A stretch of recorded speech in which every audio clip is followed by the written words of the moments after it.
Ya, polisi menemukan ruang penyimpanan uang mirip bunker dalam padepokan Dimas Kanjeng milik taat pribadi. Di dalam bunker tersebut tersimpan tumpukan uang yang kini sudah disita pihak polisi.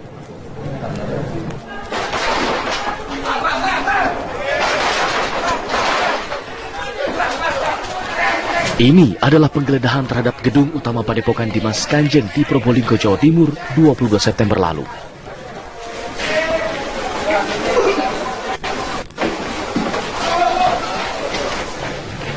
Selain mencari sang pimpinan padepokan taat pribadi, petugas juga melacak keberadaan ruang penyimpanan uang hasil penggandaan secara gaib.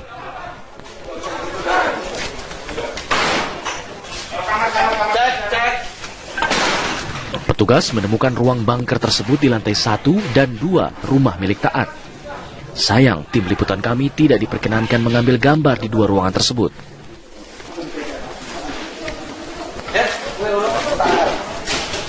Polisi juga menyita uang yang menumpuk di ruangan itu, namun tak disebutkan jumlahnya.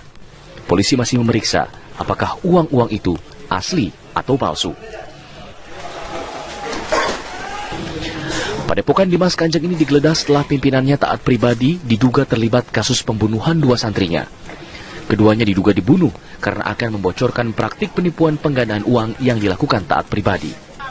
Modusnya, meminta korban menyetorkan uang dengan iming-iming timbal balik berlipat ganda.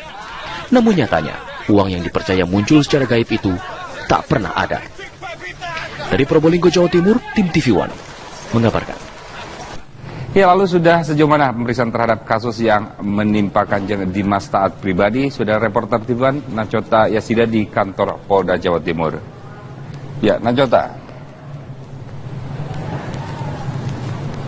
Ya, Divi dan juga Dwi Angga, benar sekali bahwa hari ini pihak Polda Jawa Timur telah mengeluarkan rilis yang berhubungan dengan pembunuhan Abdul Ghani yang melibatkan taat pribadi yang merupakan seorang pemimpin atau ketua padepokan di kota Probolinggo. Dari rilis yang diberikan oleh Polda Jawa Timur, hari ini polisi menyebutkan bahwa untuk pembunuhan Abdul Ghani berkas sudah selesai dan ditetapkan 4 tersangka. Dari 4 tersangka, 3 diantaranya merupakan mantan perwira menengah TNI yang menjadi tersangka atas pembunuhan Abdul Ghani yang ditemukan mayatnya pada bulan April yang lalu. Dalam pembunuhan Abdul Ghani ini, keempat orang, 3 yang merupakan mantan perwira menengah TNI, melaksanakan perintah dari taat pribadi pada April lalu. Dalam pembunuhan tersebut, keempat tersangka ini mendapatkan upah sebesar 320 juta rupiah untuk membunuh dan membuang jenazah Abdul Ghani di Wonogiri, Jawa Tengah. Dalam pembunuhan ini juga keempatnya melaksanakan atau memiliki tugasnya masing-masing. Ada yang sebagai eksekutor, ada juga yang membuang jasadnya ke daerah Wonogiri, Jawa Tengah. Selain pembunuhan dari Abdul Ghani, beberapa saat yang lalu juga sudah ditetapkan atau berkasnya sudah selesai atas pembunuhan Ismail Hidayat yang telah dibunuh atau tewas dari tahun 2015 yang lalu. Namun, polisi masih terus memeriksa apakah benar taat pribadi berhubungan atau sebagai yang menyuruh atas pembunuhan yang melibatkan atau menewaskan Ismail Hidayat tersebut. Selain itu juga mengenai penipuan uang atau penggandaan uang yang juga melibatkan taat pribadi ini, polisi masih terus menelusuri apakah benar taat pribadi melakukan penipuan atau penggandaan uang yang dilakukan di padepokannya di Probolinggo. Polisi masih terus mengembangkan kasus ini, baik untuk penipuan uang, maksud kami penggandaan uang yang dilakukan di padepokannya, juga termasuk dalam pembunuhan Abdul Ghani dan Ismail Hidayat. Dalam pembunuhan Abdul Ghani sendiri, selain 4 tersangka tadi, ada 3 orang lagi yang masih di dalam pengejaran polisi, masih status DPO, namun polisi Jawa Timur sudah mendapatkan identitas ketiganya yang saat ini sedang dalam pengejaran untuk menangkap 3 tersangka dalam pembunuhan Abdul Ghani itu sendiri.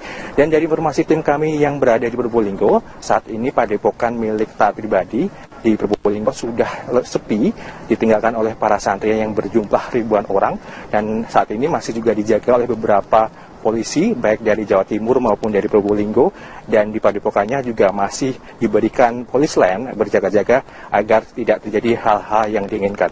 Sementara itu dapat kami informasikan dari Polda Jawa Timur, kami kembalikan lagi ke Jakarta. Nah, kita apakah ada informasi apa motif dalam dugaan pembunuhan terhadap 2 nama yang tadi disebutkan?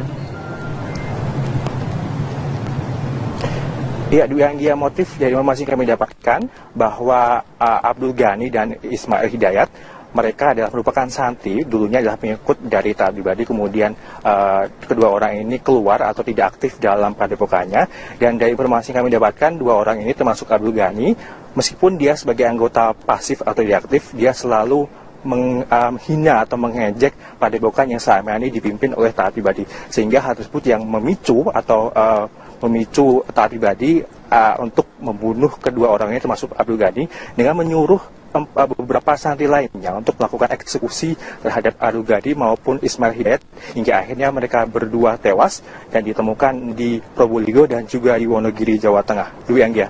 Ya, Najota, banyak juga pertanyaan ini bagaimana Kanjeng Dimas ini bisa menggandakan uang seperti kita lihat di YouTube gitu.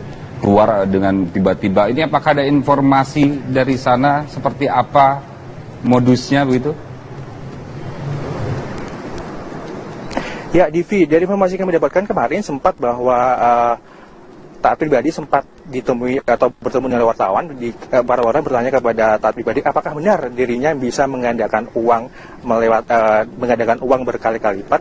Dimas Kanjeng taat pribadi selalu mengatakan bahwa dirinya memang bisa memberikan atau menggandakan uang tersebut berkali-kali lipat. Dari informasi yang kami dapatkan, beberapa santri memang seharus memberikan atau membayar iuran tertentu dibayarkan kepada taat pribadi di padepokannya, kemudian uang tersebut dibalik badannya, kemudian mengeluarkan uang berlipat-lipat jumlahnya, dan dari situ santri ataupun orang yang ingin menggandakan uang melihat bahwa uang itu berlipat-lipat jumlahnya dibandingkan sebelumnya menyetor uang dan kemudian akan berlipat ganda jumlahnya jauh lebih banyak dibandingkan mereka menyetor sebelumnya. Namun polisi juga masih terus menyelidiki apakah benar taat pribadi ini benar-benar bisa menggandakan uang atau tidak. Apakah itu hanya sebatas penipuan ataupun cucian uang yang selama ini dilakukan sejak tahun 2006 hingga tahun 2016 ini, sudah 10 tahun taat pribadi melakukan penggandaan uang tersebut di padepokannya di Probolinggo. Divi. Baik, Najota, itulah yang membuat kita bingung. Bagaimana di dalam padepokan itu ada tumpukan uang ratusan ribu ya, nilainya miliaran. Tadi dikatakan setiap anggota harus setor 2,5 juta, bisa dibayangkan dikalikan puluhan ribu. Ada banyak pengikutnya tadi ya. Pemirsa, pimpinan Padepokan Dimas Kanjeng taat pribadi menjalani pemeriksaan sebagai saksi dan terlapor dalam perkara penipuan penggandaan uang di Mapolda Jatim. Ya, taat pribadi bersikukuh mengaku bisa menggandakan uang dan akan mengganti kerugian para korbannya. Polisi terus melakukan penyidikan terhadap kasus penipuan yang melibatkan cucian uang dalam perkara yang menjerat taat pribadi. Dia menyerahkan beberapa uang senilai harga 800 sesuai dengan apa yang ditandatangani itu, dengan harapan bahwa janji dari saudara Taat itu uangnya akan dilipat gandakan.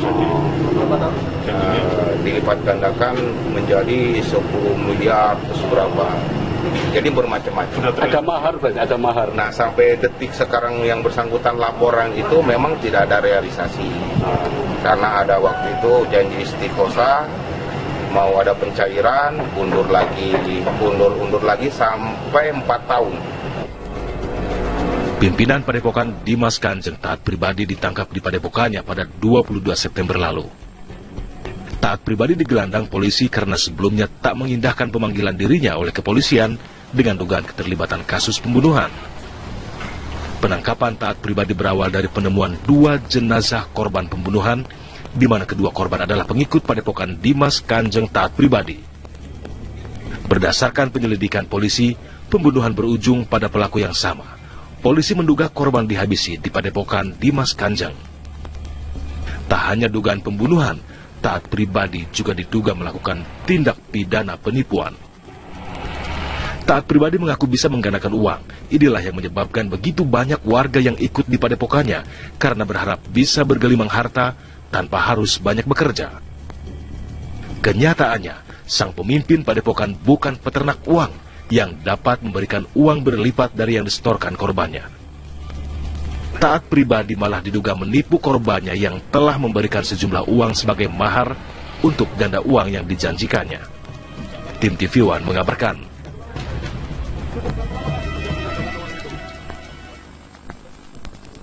Korban penggandaan uang taat pribadi di berbagai daerah mulai mempertanyakan uang mereka untuk kembali, termasuk di Cianjur, Jawa Barat.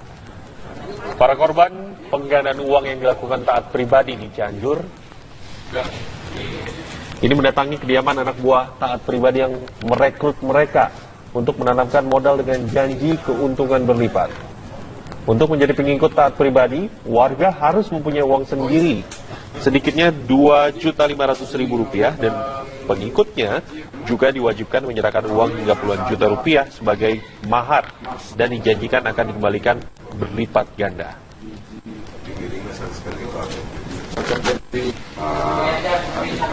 Pak Dede sempat diajak, cuma saya kan kalau jadi santri itu harus ada uang mahar minimal 2,5 juta, 5 juta.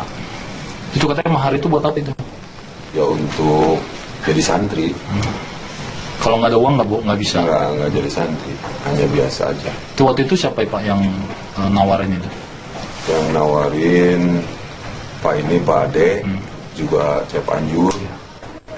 Waktu itu ngajak Pak Haji Urip, kebetulan dia nggak mau karena harus ada mahar katanya 2,5 juta atau 5 juta. Pak mau. Nanti gimana Pak selanjutnya Pak? Misalnya nanti ada korban-korbannya lagi, apa Bapak nanti mengarahkan ke Polres ini?